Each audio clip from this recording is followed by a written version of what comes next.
ಸಂವಿಧಾನ ಬರೆದು ನಮ್ಮನ್ನು ಈ ದೊಡ್ಡ ಮಟ್ಟಕ್ಕೆ ಬೆಳೀಕೆ ಓದಿ ವಿದ್ಯಾವಂತರಾಗಿ ಬೆಳೀಕೆ ಅವಕಾಶ ಮಾಡಿಕೊಟ್ಟಂಥ ಡಾಕ್ಟರ್ ಬಾಬಾ ಸಾಹೇಬ್ ಅಂಬೇಡ್ಕರ್ ಅವರ ಪುಣ್ಯ ಸ್ಮರಣೆ ಇವತ್ತು ತುಂಬ ಕರ್ನಾಟಕ ಸರ್ಕಾರ ಅದ್ಧೂರಿಯಾಗಿ ಆಚರಿಸಿದೆ.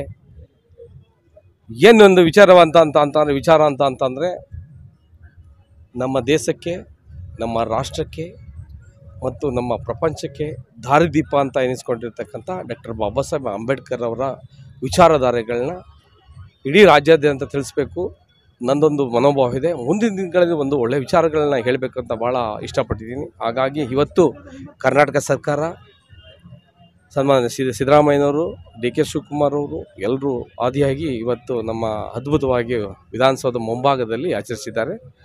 ಸರ್ಕಾರಕ್ಕೆ ಮತ್ತು ಇಲ್ಲಿ ಬಂದಿರತಕ್ಕಂಥ ಎಲ್ಲ ನನ್ನ ಅಂಬೇಡ್ಕರ್ ಅಭಿಮಾನಿಗಳಿಗೆ ಅಭಿನಂದನೆ ಹೇಳಲಿಕ್ಕೆ ನಾನು ಇಷ್ಟಪಡ್ತೀನಿ. ನಮಸ್ಕಾರ. ಆದರೆ ದಿನಗಳಲ್ಲೇ ಸಾಕಾಗಲ್ಲ. ಯಾಕೆಂತಂದರೆ ಬಾಬಾ ಸಾಹೇಬ್ರ ಬಗ್ಗೆ ಹೇಳಬೇಕು ಅಂತ ಕೂತ್ಕೊಂಡಾಗ ಅವರು ಇತಿಹಾಸ, ಹಾಗಾಗಿ ಬಾಬಾ ಸಾಹೇಬ್ರೇ ಒಂದು ಇತಿಹಾಸ ಆದಾಗ ಅವ್ರ ಬಗ್ಗೆ ನಾವೇನು ಹೇಳೋಕ್ಕಾಗಲ್ಲ. ಬಾಬಾ ಸಾಹೇಬರು ನಮ್ಮ ದೇಶಕ್ಕೆ, ನಮ್ಮ ದೇಶದಲ್ಲಿ ಹುಟ್ಟಿರೋದು ನಮ್ಮೆಲ್ಲರ ಭಾಗ್ಯ. ಹಾಗಾಗಿ ಬಾಬಾ ಸಾಹೇಬ್ರ ಬಗ್ಗೆ ಯಾವಾಗೂ ನಾವು ಚಿರಋಣಿಯಾಗಿರ್ತೀವಿ ಅಂತ ಕೊಟ್ಟಿದ್ದಾರೆ. ಹೆಣ್ಮಕ್ಳಿಗೆ ಹಕ್ಕು ಕೊಟ್ಟಿದ್ದಾರೆ, ಮತ್ತು ಬೇರೆ ಬೇರೆ ವಿಚಾರಗಳನ್ನ ಹೇಳಿದ್ದಾರೆ. ನಾವೇನು ಹೇಳೋದಿಲ್ಲ, ಅವರೆಲ್ಲ ತೃಣಕ್ಕೆ ಸಮಾನ. ಹಾಗಾಗಿ ಬಾಬಾ ಸಾಹೇಬರ ವಿಚಾರಗಳನ್ನ ಹೇಳಬೇಕು ಅಂತ ಅಂದರೆ ಭಾಳ ದೊಡ್ಡದಿದೆ.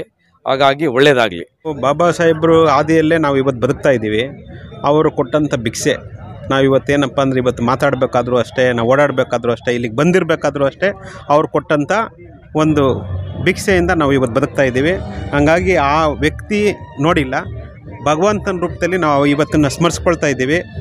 ಅವರು ಏನು ಮಾಡಿದ್ದಾರೆ ಕಾನೂನಿನಲ್ಲಿ ಈ ಪ್ರಕಾರ ನಾವು ನಡ್ಕೊಂಡು ಜೀವನ ಮಾಡ್ಕೊಂಡು ಅನುಸರಿಸ್ಕೊಂಡು ಹೋದರೆ ಎಲ್ಲರೂ ಚೆನ್ನಾಗಿರ್ತೀವಿ. ಆ ಹಕ್ಕನ್ನು ಪ್ರತಿಯೊಬ್ಬರನ್ನ ಪಡ್ಕೊಳ್ಬೇಕು. ಆದರೆ ಇವತ್ತಿನ ಹಕ್ಕು ಸಿಗ್ತಾಯಿಲ್ಲ ಎಲ್ಲರಿಗೂ. ಯಾಕಂದ್ರೆ ನಾವೇ ಮಾರ್ಕೊಳ್ತಾ ಇದ್ದೀವಿ, ಯಾವುದೋ ಒಂದು ಸಂಘಕ್ಕೆ ಸೇರ್ಕೊಳ್ತಾ ಇದ್ದೀವಿ, ಯಾರ್ದೋ ಒಬ್ಬ ಕೂಟಕ್ಕೆ ಸೇರ್ಕೊಳ್ತಾ ಇದ್ದೀವಿ, ಯಾರಿಗೋ ಜೈಕಾರ ಆಗ್ತಾಯಿದ್ದೀವಿ. ಅವ್ರು ಏನು ಮಾಡಿದ್ದಾರೆ ಅನ್ನೋದು ಯಾರೂ ತಿಳ್ಕೊಳ್ತಾ ಇಲ್ಲ. ನಾವೇನು ಮಾಡ್ತಿದ್ದೀವಿ, ಒಂದು ಪಕ್ಷ, ಒಂದು ಅದು ಅನ್ಕೊಂಡೆಲ್ಲ ಸೇರ್ಕೊಳ್ತಾ ಇದ್ದೀವಿ ಹೊರತು ಆ ಥರದ್ದೆಲ್ಲ ಮಾಡಿರೋದವರು. ಪ್ರತಿಯೊಬ್ಬರಿಗೂ ಹಕ್ಕು ಕೊಟ್ಟಿದ್ದಾರೆ. ಹಕ್ಕನ್ನು ತಿಳ್ಕೊಂಡು ಪ್ರತಿಯೊಬ್ಬರನ್ನು ಜೀವನ ಮಾಡಿದ್ರೆ ಎಲ್ಲರೂ ಸುಖವಾಗಿ, ಸಂತೋಷವಾಗಿ, ನೆಮ್ಮದಿಯಿಂದ ಇರ್ಬೋದು. ಇದು ನಮ್ಮ ಉದ್ದೇಶ. ಹಾಗಾಗಿ ಅವ್ರು ಏನು ಮಾಡಿಕೊಟ್ಟಿದ್ರೆ ಆ ದಾರಿಲಿ ನಾವು ನಡ್ಕೊಂಡು ನಾವಾರು ಅನುಸರಿಸ್ಕೊ ಹೋಗ್ಬೇಕು ಅನ್ನೋದೇ ನಮ್ಮ ಉದ್ದೇಶ ಆಗಿದೆ. ಸ್ಫೂರ್ತಿ ಅಂದರೆ ಅವ್ರ ಬದುಕು ನಡ್ಕೊ ಬಂದಿದ್ದೆಯಲ್ಲ ಸರ್, ಅದೇ ಸ್ಫೂರ್ತಿ ಸರ್ ನಮಗೆ. ಅಂಥ ವ್ಯಕ್ತಿ ಏನೂ ಇಲ್ಲದೆ ಇದ್ದಾಗಲೇ ನನಗೂ ಸ್ವಂತಕ್ಕೋಸ್ಕರ ದುಡ್ದಿಲ್ಲ, ಅವರು ದೇಶಕ್ಕೋಸ್ಕರ ಮಾಡಿದ್ರು. ಅವ್ರಿಗೋಸ್ಕರ ಮಾಡಿದರೆ ಅವರು ಇಷ್ಟೆಲ್ಲ ಮಾಡಬೇಕು ಅವಶ್ಯಕತೆನೇ ಇರಲಿಲ್ಲ. ಅವ್ರು ರಾಜ್ರ ಥರ ಇರ್ಬೋದಾಯಿತು, ಯಾರೋ ಒಂದು ಮೈಸೂರು ಮಹಾರಾಜರು ಇಲ್ಲ ಒಂದು ದೇಶನೇ ಕಟ್ಕೊಂಡು ಆರಾಮಾಗಿ ಎದ್ಬಿಡ್ಬೋದಾಯಿತು. ಅವ್ರಿಗೋಸ್ಕರ ಮಾಡಿಲ್ಲ. ನಮ್ಮ ಜನಗಳು ಬದುಕಬೇಕು, ಅವರು ನೆಲೆ ಎತ್ತಿ ನಾವು ಎಲ್ಲರ ರೀತಿಯೂ ಬದುಕಬೇಕು ಅನ್ನೋದು ಅವ್ರು ತೋರಿಸ್ಕೊಟ್ಟಿದ್ದಾರೆ. ಅದೇ ನಮಗೆ ಸ್ಫೂರ್ತಿ.